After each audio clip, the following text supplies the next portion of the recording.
Our next guest on the show is joining us, a BYU quarterback who shunned the Broncos for the glory of Provo, a man who threw not one but two Hail Marys in 2015 to beat Nebraska and Boise State. He has the best arm of anyone on countdown to kickoff last year, that's for sure. He is Tanner Mangum on the Deseret First Credit Union hotline. Tanner, it's great to see you, man. How you doing? Great to see you too. That's one of the best intros. You know how to make someone feel good. I appreciate that. Well, it's true. We had you throw the ball, and somehow it went all the way up to the press box. That's one of the more remarkable throws I've ever seen in my entire life, and it was fun to have you on countdown to kickoff last year.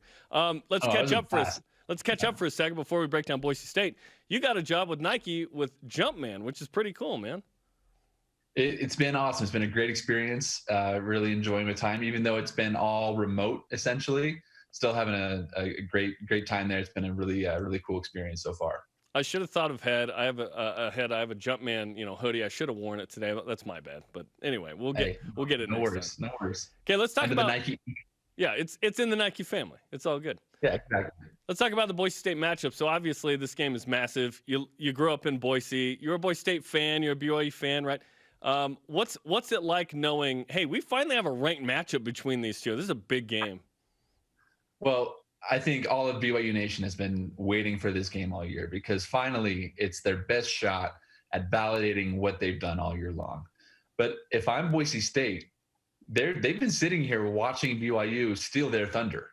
Typically, this is BSU's role. This is Boise State's role in surprising people, dominating teams, making some noise in the playoff New Year's Six conversation. But now BYU's doing it. And so Boise State's been sitting there just preparing, waiting. And now finally they get to go head to head and see who has the upper hand.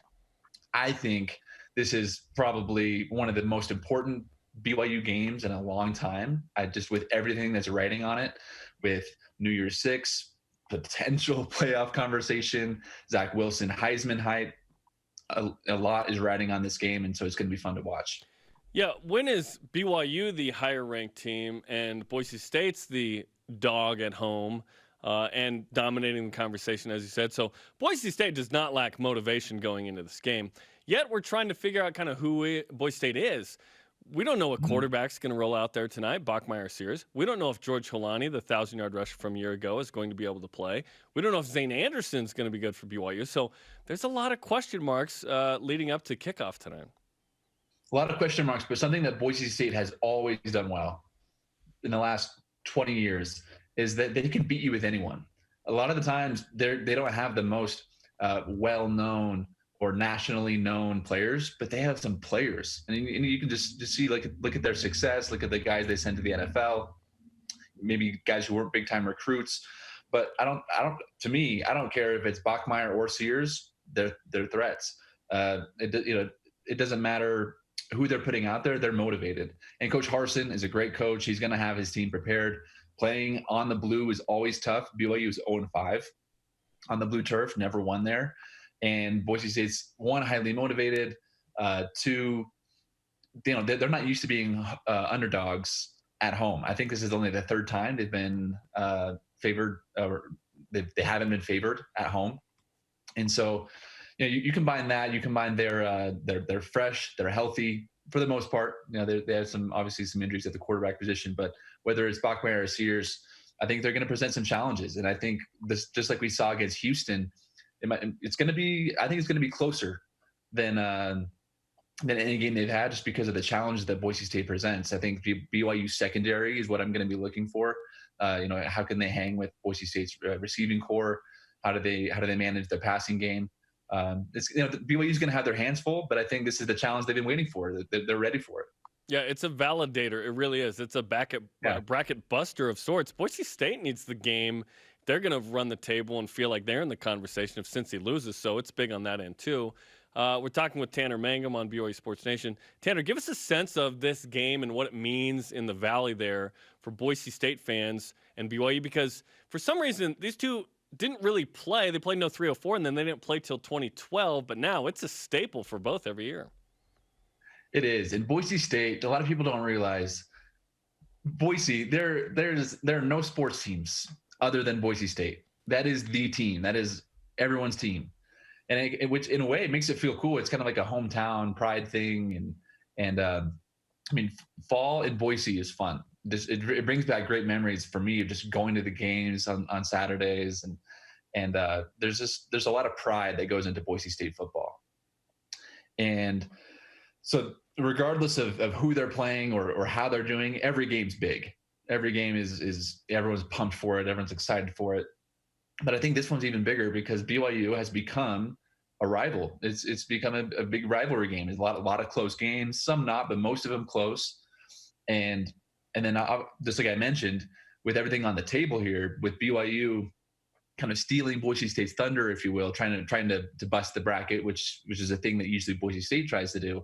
They're both coming for that. They're both coming for this New Year's Six bid. They're both coming for creating some noise in the top 10 rankings. So for Boise State fans, I know they're excited, and I know BYU fans are obviously excited and deservedly so. But I think it's going to be interesting to see who can, which team can kind of manage the hype, not buy into the national media, which BYU has been in all year long. Who can just tone it down, focus on control the controllable, and go out and execute. Obviously, Zach Wilson very well, having played a season with him. He enrolled early, is with you all year, right? Give us a sense of what you've seen in the jump he's made from his sophomore to junior year, and now he's in the Heisman conversation. Man, Zach, this isn't surprising to me, just because I know what kind of player he is. It was just a matter of, can everything come together can the pieces fall in place to allow him to thrive and succeed? And it's happening. This is what I've been waiting to see from him. I thought I might see this last year, but I think there was still just some kinks that needed to be worked out on the offense as a whole, health-wise. But this year, it's finally come together. He's playing so confident. And I think that's the number one trait that makes him so tough to defend, is his confidence. He goes out there and he knows he can make any throw. He can make any play. He's not fazed by what defenses throw at him. He has full autonomy within the offense. The coaches trust him. He has a lot of input on what plays they want to run and what plays they want to execute against certain looks. So he's just having 3 years now in this offense, he knows it. And he's been able to shape it and tweak it, because it's changed a lot from 2018 to last year to now. It's been tweaked. It's been molded. Coach Roderick, Coach Fesi Sitake, Grimes, they've had to adjust. They've had to adapt. But I think they've finally gotten to a good place now where they've got some veteran players that they can really just go out and do what they do best, and they don't have to think. They don't have to overthink things. They can just go out and play loose. And I think it doesn't hurt playing these lower quality teams as far as building confidence. They've gone out and just dominated. And sure, people can criticize and say, well, who are they playing?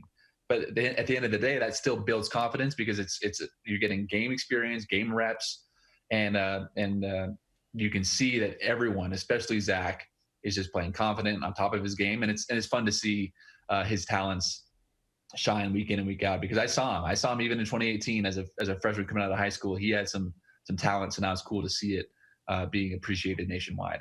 This is what it was like to play in the WAC, by the way. It would have been fun, right? Exactly. WAC, Mountain West. Yep. That's what it's like. Yep. And Boise State, that's how Boise State has gotten so good. Sure. They've lived in the WAC in the Mountain West, just dominated, played some good teams here and there, and won their fair share. But it's not a bad recipe for garnering national attention, getting recruits. You don't have to tell me twice. Yeah, winning is king. If you can win, you can get recruits. And it builds confidence, and it builds a successful program. Yeah, absolutely. And a more expanded conversation, definitely, with the schedule. I have some bad news to share. Zach Wilson only needs 110 yards to pass you for 12th place in BYU history in passing yards.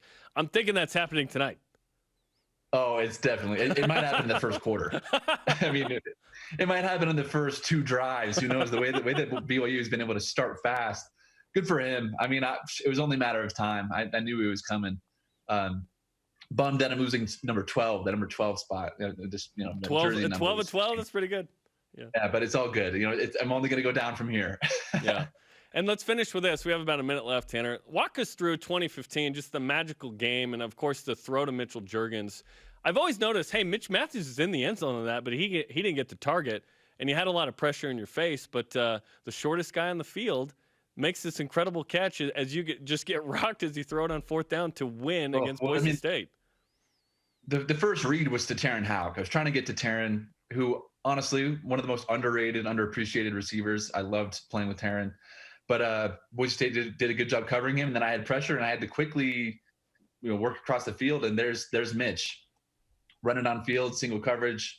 And I just tried to put it in a spot where he could go make a play on it, and he did. And to this day, I think that's the loudest I've ever heard LaVell Stadium was that play, which I didn't see him catch it. I was on the ground, but I just heard the stadium erupt. And then when Kai Nakua got the game-sealing interception, when it was just electric. It was so loud, and a great memory just because it was my first start, first game at home, playing against my hometown team that I grew up a fan of. And so it was kind of a magical game there.